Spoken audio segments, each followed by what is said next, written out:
اعوذ باللہ من الشیطان الرجیم بسم اللہ الرحمن الرحیم الحمد للہ رب العالمین والصلاة والسلام علی اشرف الانبیاء والمرسلین وآلہ الطیبین الطاہرین المعصومین لا سیما ابا عبداللہ الحسین علیہ الصلاۃ والسلام ولعنۃ اللہ علی اعدائہم اجمعین اللہم صلی علی محمد وآل محمد وعجل فرجہم۔ ابتداً تمام اہل ولا، تمام مومنین اور تمام آزاد فکر رکھنے والے افراد کی خدمت میں نواس رسول فرزند علی و بطول حضرت امام حسین علیہ الصلاۃ والسلام کی ولادت باسعادت کی مبارکباد پیش کرتا ہوں۔ 3 شعبان المعظم امام حسین کی ولادت کی تاریخ ہے، اور ابتدائی میں اس موقع پر علامہ جوادی رحمۃ اللہ علیہ کا ایک بہترین شعر ہے اس مناسبت سے کہ مظلوم کربلا کی ولادت کا روز ہے، اتنا ہنسو کہ آنکھ سے آنسو نکل پڑے۔ یہ بھی ایک عظیم الشان ذات گرامی ہے، عظیم الشان شخصیت ہے، اور شرف کے لیے یہ کم نہیں ہے کہ پیغمبر کے نواسے ہیں، اور خود پیغمبر نے اپنا بیٹا کہا ہے، قرآن نے پیغمبر کا بیٹا امام حسین کو کہا ہے۔ امام حسین کے بھائی امام حسن مجتبی علیہ الصلوۃ والسلام بھی قرآن کی نگاہ میں پیغمبر کے بیٹے ہیں، اور یہ دونوں شخصیتیں امیر المومنین جیسی ذات گرامی، حضرت علی جیسی بابرکت ذات والا صفات کے فرزند ہیں۔ اسی طریقے صدیقہ طاہرہ حضرت فاطمہ زہرا سلام اللہ علیہا جیسی عظیم الشان شخصیت کے لخت جگر ہیں۔ آپ کی ولادت باسعادت سن 4 ہجری میں ہوئی ہے، اور جو واقعہ کربلا مشہور ہے سن 61 ہجری میں۔ گویا پوری 57 سال کی آپ کی بابرکت زندگی رہی ہے، اور امیر المومنین کے لیے اور امیر المومنین جیسی ذات گرامی کے ذریعے سے، اور پھر صدیقہ طاہرہ ایک عظیم الشان خاتون، ان 2 بے نظیر اور جن کا تاریخ میں جواب نہیں ہے ایسی شخصیتوں کے فرزند کی حیثیت سے امام حسین دنیا میں تشریف لائے، اور آپ کی ولادت باسعادت ہوئی۔ اور امام حسین کی وہ ذات گرامی ہے کہ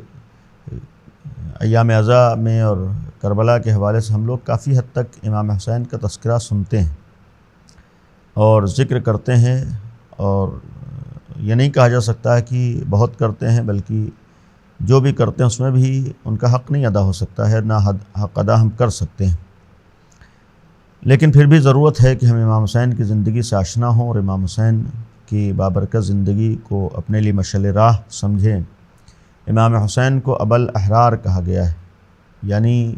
آزاد اندیش، آزاد فکر اور ہر طرح کی غلامی سے نجات پانے والے افراد کے گویا آئیڈیل رہنما اور باپ کی حیثیت رکھنے والے امام حسین ہیں۔ انہوں نے اپنی زندگی میں دنیا کو آزادی کا درس دیا، حریت کا درس دیا، اور پھر ایک عزت اور شرافت والی زندگی کا ہنر اور سلیقہ سکھایا۔ امام حسین کے سلسلے میں اولاً جو ولادت کی تاریخ ہے 3 شعبان سن 4 ہجری، میں نے عرض کیا مدینہ میں آپ کی ولادت باسعادت ہوئی ہے۔ پیغمبر نے حکم خدا سے آپ کا نام حسین رکھا، جیسا کہ امام حسن کا نام بھی حکم خدا سے پیغمبر نے حسن رکھا تھا۔ حسن اور حسین یہ 2 بیٹے۔ اور پھر دوسری طرف قرآن میں متعدد آیات امام حسین کے سلسلے میں ہیں، کئی آیتیں امام حسین، البتہ اس کے علاوہ بھی آیات ہیں، لیکن جو آیات مسلم ہیں جن کا مصداق یا جن آیات میں امام حسین شامل ہیں، مثلاً آیت تطہیر کا ایک مصداق امام حسین بھی ہیں کہ پنجتن پاک کے سلسلے میں نازل ہوئی آیت تطہیر، جس میں خود ختم مرتبت صلی اللہ علیہ وآلہ وسلم، امیر المومنین علیہ السلام اور حضرت زہرا سلام اللہ علیہا، امام حسن علیہ السلام اور امام حسین علیہ السلام، تو آیت تطہیر کا مصداق بھی امام حسین ہیں۔ سورہ احزاب کی 33ویں آیت جو آیت تطہیر کہی جاتی ہے، جس وقت پیغمبر قصہ کے نیچے جمع ہوئے اور ان 5 شخصیتوں کے اجتماع کے بعد پھر آیت کا نزول ہوا، جس آیت کی روشنی میں ان افراد کی عصمت اور ہر طرح کی رجس، ہر طرح کی خطا، ہر طرح کی برائی، ہر طرح کے عیب سے دوری کا اعلان کیا خداوند عالم نے۔ گویا یہ آیت امام حسین کی عصمت پر دلالت کر رہی ہے۔ اسی طریقے سے آیہ مباہلہ جو نازل ہوئی، کہ جب آیہ مباہلہ کا نزول ہوا ہے تو عیسائیوں کے مقابلے میں، نصارہ نجران کے مقابلے میں پیغمبر اکرم حکم خدا پر عمل کرتے ہوئے امیر المومنین کو اور حضرت فاطمہ سلام اللہ علیہا کو اور امام حسن امام حسین علیہ السلام کو لے کر گئے ہیں۔ تو آیہ مباہلہ میں بھی امام حسین شریک رہے۔ آیہ مباہلہ کی روشنی میں صداقت کا اعلان ہوا ہے، اور اللہ کے نزدیک، اللہ کی نگاہ میں، یا اللہ نے جس کو صادق بتایا ہے، جس کی صداقت کا اعلان کیا، وہ امام حسین کی ذات گرامی تھے۔ تو یہ ایک آیت بھی امام حسین کی شان میں صریحی طور پر نازل ہوئی ہے۔ یا اسی طریقے سے آیہ اطیعوا اللہ و اطیعوا الرسول و اولی الامر منکم، اس میں بھی کہ اللہ کی اطاعت کرو، رسول کی اطاعت کرو اور صاحبان امر کی اطاعت کرو۔ صاحبان امر میں سر فہرست مولائے متقیان کی ذات ہے، اور پھر امام حسن اور امام حسین اور دیگر ائمہ معصومین اس میں شامل ہیں۔ تو ایک آیت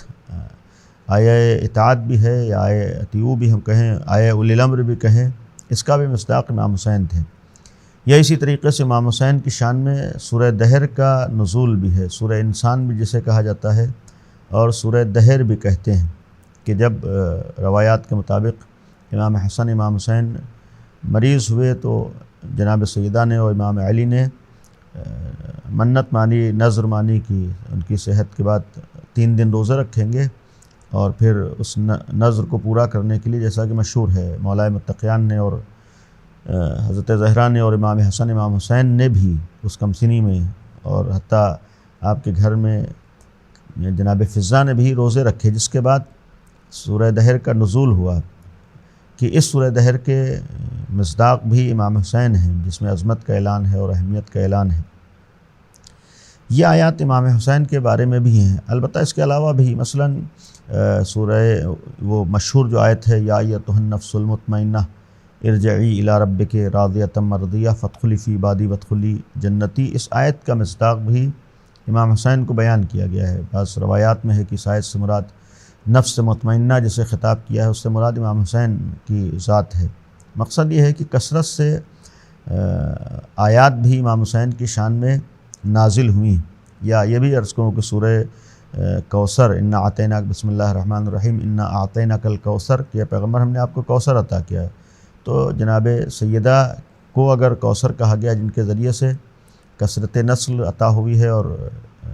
گویا اس کا ایک مرحلہ خود امام حسین کی ذات ہیں، اور اس کے بعد امام حسن امام حسین دونوں کی ذوات قدسیاں ہیں۔ تو اس سورہ کوثر کا مصداق بھی امام حسین قرار پاتے ہیں اور ہیں۔ یا پھر اسی طریقے سے دیگر آیات میں جہاں صفات بیان ہوئے ہیں اور خصوصیات بیان ہوئی ہیں، یا خوبیاں بیان ہوئی ہیں، اس میں بھی امام حسین شامل ہیں۔ یہ آیات تھیں امام حسین کے بارے میں۔ اسی طریقے سے احادیث بھی کثرت سے ختمی مرتبت پیغمبر اکرم حضرت محمد مصطفیٰ صلی اللہ علیہ وآلہ وسلم نے امام حسین کے بارے میں بیان فرمائیں، اور وہ احادیث بھی متفق علیہ ہیں۔ مثلا مشہور حدیث ہے کہ حسین منی و انا من الحسین، حسین مجھ سے ہے اور میں حسین سے ہوں۔ یا امام حسن امام حسین کو مخاطب کر کے فرمایا تھا کہ ان الحسن والحسین امامان، یہ دونوں امام ہیں، قامہ او قادہ، چاہے کھڑے ہوں یا بیٹھے ہوں۔ مقصود یہ تھا کہ چاہے قیام کریں یا صلح کریں، دونوں صورت میں امام ہیں، ان کی امامت کا اعلان کیا تھا۔ یا اسی طریقے سے مثلا ان الحسین مصباح الہدیٰ و سفینۃ النجات، کہ حسین ہدایت کا چراغ اور نجات کی کشتی ہیں۔ یہ امام حسین کی حدیث ہے، امام حسین کے سلسلے میں پیغمبر کی حدیث ہے۔ یا وہ مشہور حدیث حسین منی و انا من الحسین، حسین مجھ سے ہیں اور میں حسین سے ہوں۔ یعنی گویا اس میں بھی بہت سے پیغامات پوشیدہ ہیں۔ یوں ہی اس طریقے کی کثرت سے حدیثیں پیغمبر نے امام حسین کے سلسلے میں، فضیلت کے بارے میں، اہمیت کے بارے میں بیان فرمائی اور دیگر معصومین نے بھی امام حسین کی عظمت اور فضیلت کے بارے میں حدیثیں بیان فرمائی ہیں۔ اور آج ضرورت ہے کہ ہم امام حسین کی زندگی سے زیادہ آشنا ہوں، آپ کی بابرکت زندگی کا مطالعہ کریں، آپ سے متعلق احادیث کو دیکھیں تاکہ امام حسین کو ہم پہچان سکیں۔ آج ضرورت ہے کہ ایسی ذات گرامی کی معرفت ہو، ایسی ذات گرامی کو پہچانا جائے۔ امام حسین کی معرفت انسان کو بلندیوں کی طرف لے جاتی ہے اور کامیابیوں کی طرف لے جاتی ہے اور کامیابیوں سے ہمکنار کرتی ہے۔ تو اس لیے پھر مزید ضرورت ہے کہ ہم آج جب آسانیاں ہیں اور آج وسائل فراہم ہیں تو ہم امام حسین کی حیات طیبہ کے بارے میں اور امام حسین کی سیرت کے بارے میں اور امام حسین کے اقوال و حدیث کے بارے میں بھی کتابوں کا مطالعہ کریں، کتابیں پڑھیں۔ بہت سے واقعات امام حسین سے متعلق ہیں اور آج بہت سی کتابیں مختلف زبانوں میں لکھی گئی، حتیٰ تاریخ میں شاید کہا جائے کہ امام حسین ایسی ذات ہیں جن کے بارے میں سب سے زیادہ کہا بھی گیا ہے اور سب سے زیادہ لکھا بھی گیا ہے۔ امام حسین کا تذکرہ شاید جتنا زیادہ ہوا ہے کسی کا نہیں ہوا ہے، حتیٰ خود ختم مرتبت کا بھی اس حد تک ذکر نہیں ہوا ہے اور نہیں ہوتا ہے جتنا امام حسین کا تذکرہ اور امام حسین کا ذکر ہوتا ہے۔ اس سے ایک خود پیغام ہے کہ یہ گویا ذریعہ ہیں، اگر امام حسین کا اتنا زیادہ تذکرہ ہے تو پھر امام حسین کی نگاہ میں جو چیزیں اہمیت کے حامل ہیں وہ قابل غور ہوں گی۔ آج دنیا کا کوئی بھی انسان اگر امام حسین کو اہمیت دے رہا ہے اور دینا چاہیے، امام حسین سے متاثر ہے جو متاثر ہونا چاہیے، امام حسین کو خراج عقیدت پیش کرنا چاہیے، تو یہ بھی دیکھے کہ امام حسین کی نگاہ میں کس چیز کی اہمیت ہے۔ امام حسین کی نگاہ میں امام علی کی اہمیت ہے، تو امام علی کو بھی ہم عظمتوں کی نگاہ سے دیکھیں۔ امام حسین کی نگاہ میں پیغمبر اکرم کی عظمت ہے، تو ہم امام حسین کی نگاہ سے پیغمبر اکرم کی عظمت کو بھی دیکھیں، غور کریں۔ امام حسین اللہ کی عظمت کا اعلان کریں تو امام حسین کی نگاہ سے ہم خداوند عالم اور اللہ کی عظمت کو بھی پہچاننے کی کوشش کریں، اس کی عظمت سے آشنا ہوں۔ اور خود کربلا جیسا ایک عظیم واقعہ یہ بھی ایک پیغام تھا کہ امام حسین نے کس چیز کے لیے اتنی بڑی قربانی دی ہے، اور یوں ہی قربانی نہیں دی ہے، نگاہوں میں اللہ کی عظمت کا اعلان تھا، توحید کی عظمت کو بتانا تھا، اللہ کے دین کی اہمیت کو بتانا تھا۔ تو مقصد یہ ہے کہ ہم امام حسین کے ذریعے سے توحید کو بھی پہچانیں، خدا کو بھی پہچانیں، دین کو بھی پہچانیں، پیغمبر کی معرفت بھی ہمیں ہو،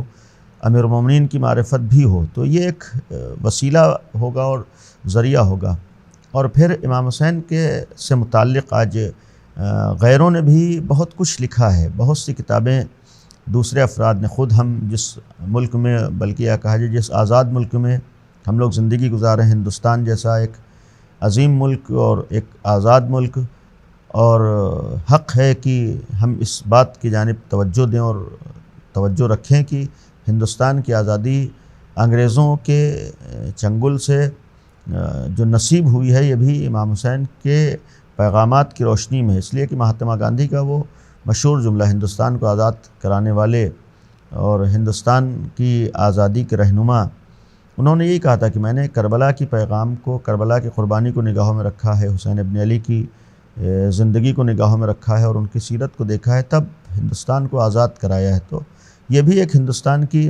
آزادی بھی امام حسین کی عظمت اور امام حسین کی سیرت کا ایک جیتا جاگتا نمونہ ہے۔ کربلا میں امام حسین کی اقدام اور امام حسین کی قربانیوں کا نتیجہ ہے۔ جب ایک ملک میں تحول آ سکتا ہے اور تبدیلی آ سکتی ہے اور آزادی حاصل ہو سکتی ہے تو یقیناً امام حسین کی ذات کو اگر انسان پہچان لے تو اس کے وجود میں بھی تبدیلی آ سکتی ہے۔ تو اس طریقے کی کتابیں بھی قابل غور ہیں جو دوسروں نے بھی لکھی ہیں، لیکن بالخصوص جو مذہب اہل بیت میں علماء نے لکھی ہیں اور معصومین سے جو مروی روایات کی روشنی میں لکھی گئی ہیں، ان کتابوں کی جانب ہم توجہ دیں، جس سے سیرت کے مختلف پہلو کھل کر سامنے آئیں گے کہ بظاہر 57 سال کی عمر ہے، لیکن وہ کام اس 57 سال میں کیا ہے کہ پوری انسانی تاریخ میں کوئی ایسی ہم کو نظیر نہیں ملتی ہے کہ جس نے اپنے عمل سے، اپنے کردار سے حتیٰ دوسروں کو اتنا زیادہ متاثر کیا ہو۔ تو یقیناً اس میں کچھ نہ کچھ راز ہے، یہ ایک ایسی زندگی ہے کہ ورنہ یہاں 100 سال اور 200 سال اور زیادہ لوگوں نے زندگیاں گزاری ہیں، لیکن وہ اثرات ان کی زندگی کے نہیں ہیں، ان کے کارناموں کے وہ اثرات نہیں ہیں، ورنہ کارنامے انجام دینے والے بھی ایک سے ایک گزرے ہیں، قربانیاں دینے والے بھی بہت سے افراد گزرے ہیں، لیکن امام حسین کی قربانی کا اثر اور ہے اور امام حسین کے کارناموں کا اثر اور ہے۔ تو اس کا مطلب یہ ذات گرامی لائق توجہ ہے اور جو انسان کی زندگی کو تبدیل کر سکتی ہے۔ جہاں پیغامات تھے امام حسین کے ذریعے سے، انہی پیغامات میں ایک دین کی عظمت تھی، دین کی اہمیت کیا ہے، دین کی عظمت کیا ہے، دین کا مرتبہ کیا ہے اور خود دینداری کیا ہے۔ گویا دین کی عظمت کا مطلب ہوتا ہے کہ پیغام دیا تھا کہ حسین ابن علی کے ذریعے سے دین کی عظمت کو پہچانو، اور جب دین کی عظمت کو پہچانو تو پھر دینداری میں اضافہ ہوگا اور انسان کی طرف دین کے سلسلے میں انسان کی نگاہوں میں عظمت ہوگی اور پھر دین کو نگاہوں میں رکھتے ہوئے دین پر عمل کرنے کی کوشش کرے گا۔ تو ایک پیغام آپ کی زندگی کا یہ تھا، اور اسی طریقے سے ایک پیغام امام حسین کا زندگی میں اور بالخصوص کربلا کے میدان میں ظلم کے خلاف کھڑے ہو جانا، ظالم سے مقابلہ، ظلم کے خاتمے کی کوشش کرنا، برائیوں کا خاتمہ، برائیوں کے خلاف قیام کرنا۔ اور یہ ایک معمولی پیغام نہیں تھا، یہ ہر دور کے لیے ہے کہ ہر زمانے میں برائیوں کے خاتمے کی کوشش ہو، ظلم کے خاتمے کی کوششیں ہوں، ناانصافی کے خاتمے کی کوششیں ہوں، ہر طریقے کے دوسروں کے ساتھ جو ناروا سلوک ہوتے ہیں ان کے خلاف کوششیں ہوں، یعنی دنیا میں اچھائیاں ہوں، دنیا میں امن و امان ہو، دنیا میں عدل و انصاف ہو۔ یہ ایک امام حسین کا مشن تھا۔ اسی طریقے سے امام حسین کے مشن میں یہ بھی تھا کہ اگر خدا کی بات ہو اور دین کی بات ہو اور شریعت کی بات ہو اور الہی پیغام کی بات ہو، وہاں پھر سختیوں سے آدمی نہ گھبرائے اور سختیوں سے گزرے۔ جب سختیوں سے انسان گزرتا ہے تو پھر اپنے مشن میں کامیاب ہوتا ہے، اپنے مقصد میں کامیاب ہوتا ہے، اور پھر جب انسان ہمت کرتا ہے سختیوں سے گزرنے کی اور امتحانات سے گزرنے کی، تو پھر باطل کامیاب نہیں ہو پاتا ہے، باطل ہرگز کامیابی سے ہمکنار نہیں ہو سکتا ہے۔ تو یہ ایک پیغام بھی تھا۔ مقصد یہ ہے کہ امام حسین نے بہت سے پیغامات ہمارے سامنے پیش کیے ہیں، ان پیغامات کو نگاہوں میں رکھنا یہ اصل ہے۔ یہ بابرکت ایام اور یہ اہم تاریخیں اور یہ امام حسین کی ولادت، یہ ہر سال تذکرہ اور ہر سال اس خوشی کے موقع پر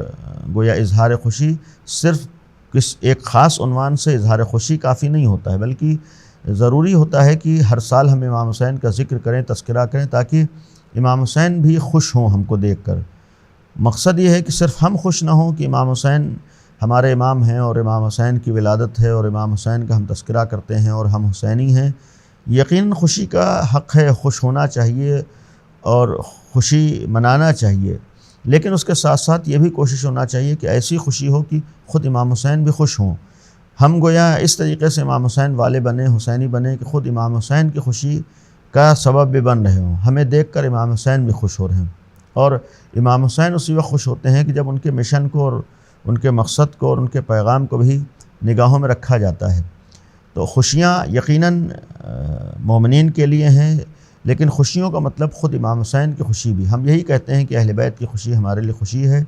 تو پھر ہمارے کاموں کو دیکھ کر اہل بیت خوش ہوتے ہیں، تو پھر وہ کام ہو جو اہل بیت کو خوش کرتے ہیں، ان کاموں کی جانب ہم توجہ دیں جس سے اہل بیت کو خوشی حاصل ہوتی ہے۔ اور یہ بھی یقین ہے کہ امام حسین کو خوشی اس وقت ہوتی ہے جب ہم اپنے کو ہر طرح کی برائی سے بچاتے ہیں، ہر طرح کے گناہوں سے بچاتے ہیں، ہر طرح کی معصیت سے بچاتے ہیں، ہر طرح کے عیب سے اپنے کو بچاتے ہیں، تو امام حسین خوش ہوتے ہیں۔ جب ہم اچھائیاں انجام دیتے ہیں، اطاعت و عبادت کرتے ہیں، دینداری ہمارے اندر آتی ہے، اس سے امام حسین خوش ہوتے ہیں۔ انشاءاللہ ہم امام حسین کی خوشی کے اسباب فراہم کریں اور کوشش کریں کہ ہمارے سماج میں اور بلکہ دنیا میں ہر طریقے کی اچھائیاں ہوں اور کسی طریقے کی برائی نہ ہو، دنیا میں دینداری ہو، بے دینی نہ ہو۔ امام حسین کا یہ پیغام تھا، امام حسین کا یہ مشن تھا، اور جس وقت دنیا میں قدم رکھا ہے گویا یہ کربلا کی قربانی اور کربلا کی یاد بھی اسی وقت سے سامنے آئی اور اس کا ایک تصور سامنے آیا۔ بعض علماء کے مطابق ولادت کے موقع ہی پر پیغمبر کو خبر دی گئی امام حسین کی قربانی کی اور شہادت کی، جناب سیدہ کو خبر دی گئی قربانی اور شہادت کی۔ تو یہ گویا ایک قربانی کے ذریعے سے جو مشن تھا اور جو مقصد تھا اسے پیش کیا ہے۔ شاید یہی وجہ ہے کہ یہ جو ختمی مرتبت کی حدیث ہے کہ حسین منی وانا من الحسین، کہ حسین مجھ سے ہیں، یعنی میرے نواسے ہیں، میرے بیٹے ہیں، لیکن دوسری طرف کی وَأَنَا مِنَ الحسین کی حسین ابن علی ہی پیغمبر کے مشن کو زندہ رکھیں گے، حسین ابن علی ہی پیغمبر کے نام کو زندہ رکھیں گے، حسین ابن علی پیغمبر کی قربانیوں کو زندہ رکھیں گے، پیغمبر کے پیغام، پیغمبر کے دین، پیغمبر کے اسلام کو زندہ رکھیں گے امام حسین، تو جن کی وجہ سے اسلام باقی ہوا ہے اور بچا ہے۔ ہم انہی امام حسین کے ذریعے سے اس دین اور اس پیغام پر عمل کرنے والے ہوں اور اس دین کے ماننے والے ہوں۔ انتہائی مسرت کا موقع ہے، خوشی کا موقع ہے۔ میں دوبارہ تمام مومنین کی خدمت میں، تمام اہل ولا کی خدمت میں، تمام حق پسندوں کی خدمت میں اور تمام ناظرین کی خدمت میں تہنیت و تبریک عرض کرتا ہوں، مبارکباد پیش کرتا ہوں، اور بالخصوص حسینی چینل کے ذریعے سے اس کے ذریعے سے خدمت انجام دینے والوں کی خدمت میں بھی مبارکباد ہے، اور ان کے لیے یہ دعا بھی ہے کہ امام حسین کی بارگاہ میں، چونکہ اس کا نام ہی حسینی چینل یعنی امام حسین سے منسوب ہے، تو ایسے موقع پر حق ہے کہ اس کا بھی تذکرہ ہو، ہم توجہ دیں، انشاءاللہ یہ اپنے مشن میں کامیاب ہو اور امام حسین کی نگاہ میں بھی خوشنودی کا سبب قرار پائے۔ اور اصل دعا اور حقیقی دعا ہر خوشی میں ہماری یہی ہوتی ہے اور ہونا چاہیے کہ ہماری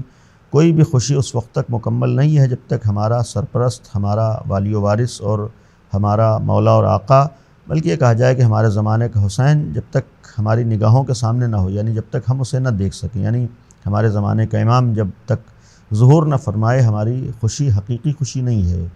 ہم انشاءاللہ دعا کریں ایسے موقع پر کہ خداوند عالم وارث حسین ابن علی حضرت حجت ارواحنا لہ الفدا کے ظہور میں تعجیل فرمائے اور ہم سب کو امام کے ساتھیوں میں شمار فرمائے۔ دوبارہ میں امام حسین کی ولادت باسعادت کی مبارکباد پیش کرتے ہوئے اللہ سے پھر تمام مومنین کی دعا کروں گا کہ امام حسین کے صدقے میں تمام مومنین کی تمام حاجات کو قبول فرمائے اور ہم سب کو امام حسین سے آشنا ہونے اور امام حسین کی معرفت عطا فرمائے اور ہم سب کو حقیقی معنی میں حسینی بننے کی توفیق عطا فرمائے۔ اور اگر امام حسین نے یزید کے مقابلے پر آ کر برائیوں اور باطل و ظلم اور ہر طرح کی ناانصافی کا خاتمہ کیا تھا، تو انشاءاللہ دنیا سے بھی ہر طرح کے ظلم، ہر طرح کی برائی اور ہر طرح کی ناانصافی اور ہر طرح کی ناامنی کا خاتمہ ہو انشاءاللہ۔ وآخر دعوانا ان الحمد للہ رب العالمین۔